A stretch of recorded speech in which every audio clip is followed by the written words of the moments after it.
many years, because in Iran we had this, traditional political movements led by political organizations or parties, and they had their political demands, they had their political leaders, and the aim was to replace one regime or one leader by a new, hopefully better regime and hopefully better leader. So that was very inspiring for me, that to see that regardless of political standing, you and your friends were struggling for something that probably is a problem not only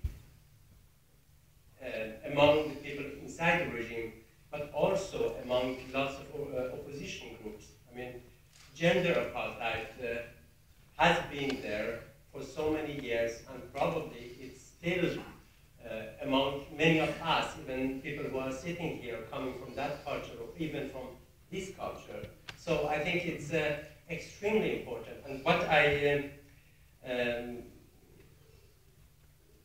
find very difficult is that the world doesn't recognize the term gender apartheid as they should, right? I mean, if we call the Iranian regime an apartheid system, I have seen even political analysts saying that you are exaggerating. Why is it exaggeration? When you look at the constitution, it is written black and white that women in many, let's say a women testimony is worth half a man, or the blood, the blood money is half a man's. A woman cannot have certain jobs.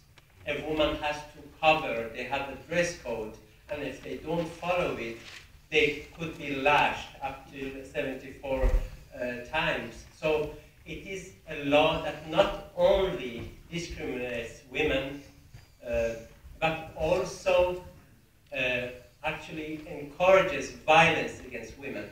But still, it is not the first issue discussed by many governments. I mean, even in the West, if you ask what is the problem with the Iranian regime, okay, you have the nuclear problem, okay, and then, trying to find, okay, there is not freedom of speech, the demonstrators are, beaten on the streets, but, this word gender apartheid, it doesn't come immediately. And I think this is one of the things that the movement you and your friends started has as a goal, and I hope more and more people can support it, because this is a social movement, and the difference between the social movement and political party movements is that they never compromise.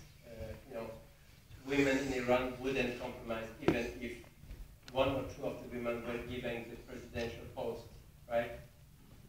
So, so you have been inspiring me. Thank you very much.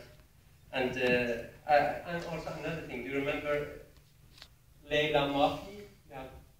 Well, Amnesty International remembers very well, and maybe several of you, the 18 years old girl who was sentenced to death, and in Norway got lots of attention. Shadi has been her lawyer, and Shadi has also been defending many other women sentenced to death by stoning, and so she has been very important for many people, and not only for me here. But I have only one question, Shadi, because we don't have so much time. You talked about what the world can do, and these past days and weeks, we have heard several times in the media here in Norway that political analysts say that we should not impose sanctions on Iran, because that would lead to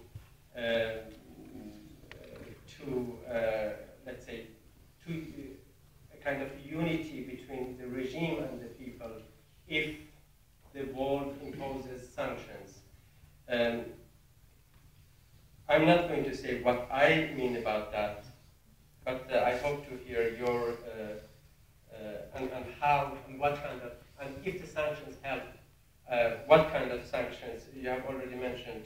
But try to answer this. Does it unite the regime and the people if the world actually